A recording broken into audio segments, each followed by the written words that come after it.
আসসালামু আলাইকুম এভরিওয়ান।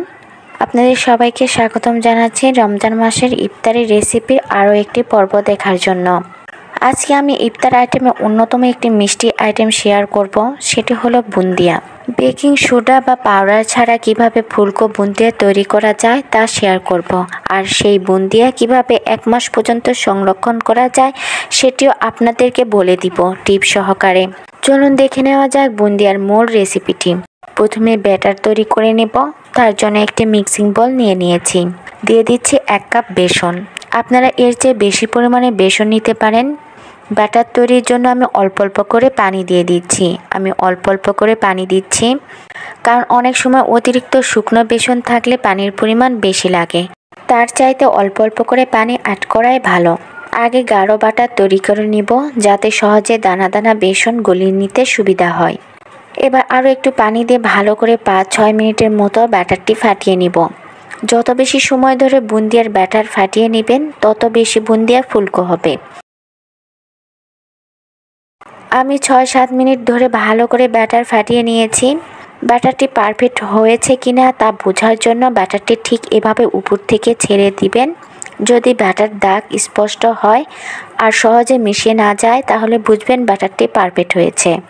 আরও একটি পদ্ধতি আপনাদের সাথে শেয়ার করছি, কিভাবে বুন্দিয়ার ব্যাটার পারফেক্ট হয়েছে কিনা তা বোঝার জন্য। একটি বাটিতে পানি নেবেন এবং একটু ব্যাটার পানিতে দিয়ে দিবেন। যদি ব্যাটার এভাবে ভেসে ওঠে আর পানির সঙ্গে মিশে না যায়, আলাদা থাকে, তাহলে বুঝবেন ব্যাটারটি পারফেক্ট ঘনত্বের হয়েছে। এখন বুন্দিয়া কালারফুল তৈরি করার জন্য কিছুটা ব্যাটার তুলে নিব। এবার এই বোলের ব্যাটারে দিয়ে দিচ্ছি 2 ফোঁটা রেড ফুড কালার। আপনারা যে কোনো কালার দিয়ে তৈরি করে নিতে পারেন, এটা সম্পূর্ণ অপশনাল। না চাইলে কালার দেওয়ার কোনো প্রয়োজন নাই, এটি সম্পূর্ণ দেখার সৌন্দর্যের কারণে আমি দিয়েছি। এবার বুন্দিয়া শেপে ভেজে নেব। তার জন্য কড়াইতে পর্যাপ্ত পরিমাণে তেল দিয়ে দিয়েছি গরম হওয়ার জন্য। তেল গরম হয়েছে কিনা তা বোঝার জন্য একটু ব্যাটার তেলে দিয়ে দিচ্ছি। যদি সঙ্গে সঙ্গে উপরে ভেসে ওঠে, তাহলে বুঝতে হবে তেল গরম হয়েছে। এবার ঠিক এরকম ছিদ্রওয়ালা চামিচ নিয়েছি। এটি কম বেশি আমাদের সবার বাসায় থাকে। যদি না থাকে, তাহলে যে কোনো ছিদ্রযুক্ত পাত্রে তৈরি করে নিতে পারেন। তেল থেকে 5-6 ইঞ্চি উপরে চামিচ রেখে অল্প অল্প করে ব্যাটার দিয়ে দিব। দেখুন কিভাবে একটি একটি দানা তেলে পড়ে যাচ্ছে খুব সহজে। চামিচটি এক জায়গায় স্থির করে রাখতে হবে।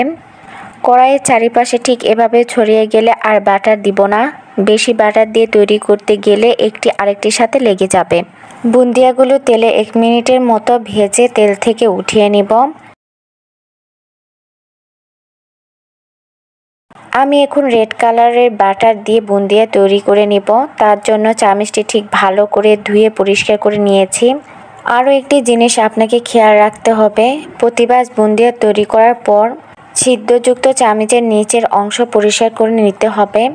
পানি দিয়ে ধুতে হবে না, শুধু হাত দিয়ে চামিচের নিচের ব্যাটারটি মুছে নিতে হবে। এতে বুন্দিয়াগুলো গোল গোল শেপে পড়বে। আমার সব ব্যাটার দিয়ে বুন্দিয়া ভেজে নেওয়া হয়ে গিয়েছে। দেখুন 1 কাপ বেসন দিয়ে কতগুলো বুন্দিয়া তৈরি হয়েছে। এবার সব বুন্দিয়া একত্রে মিশিয়ে নেব। আমি সব বুন্দিয়া শিরায় ভিজাবো না, অর্ধেকটা শিরায় ভিজে নেব আর বাকি বুন্দিয়া এরকম এয়ারটাইট বক্সে রেখে দিব। আর যখন প্রয়োজন হবে তখন শুধু শিরায় ভিজিয়ে নেব। এভাবে করে বুন্দিয়া আপনারা 1 মাস পর্যন্ত সংরক্ষণ করতে পারবেন। বাদ বাকি বুন্দিয়া শিরায় ভিজে নেব। তার জন্য দিয়ে দিচ্ছি 1/2 কাপ চিনি আর সমপরিমাণে পানি। ফ্লেভারের জন্য দিয়ে দিচ্ছি 2টি এলাচ। শিরাটি আমি 2 মিনিট জাল করে নিব। চিনির পরিমাণ বিশেষ করে বেসনের পরিমাণের উপর নির্ভর করে। যত কাপ বেসন নেবেন তার সমপরিমাণ চিনি নিতে হবে। কিন্তু আমি 1 কাপ বেসনের অর্ধেকটা বুন্দিয়া শিরায় ভিজাবো, তাই আমি 1/2 কাপ চিনি নিয়েছি। চিনি 2 মিনিট জাল করে নিয়েছি। এবার ভেজে রাখা বুন্দিয়া শিরায় দিয়ে দিব আর ভালো করে শিরার সাথে মিশিয়ে নিব এবং ঢাকনা দিয়ে রেখে দিব 30 মিনিটের মতো। 30 মিনিট পর ফিরছি। দেখুন বুন্দিয়া সব শিরা টেনে নিয়েছে। এভাবে খুব সহজে বাড়িতে বেসন দিয়ে স্বাস্থ্যকর বুন্দিয়া তৈরি করে নেওয়া যায় এবং এই প্রসেসে রোজার আগে বুন্দিয়া সংরক্ষণ করে রাখা যায়। এতে অনেক সময় ও পরিশ্রম বেঁচে যায়। আজ এই পর্যন্ত। আপনারা সবাই ভালো থাকবেন, সুস্থ থাকবেন। আর আমার ভিডিওটি ভালো লাগলে অবশ্যই আমার পেজ এবং আমার চ্যানেলটি সাবস্ক্রাইব করতে ভুলবেন না। আল্লাহ হাফেজ।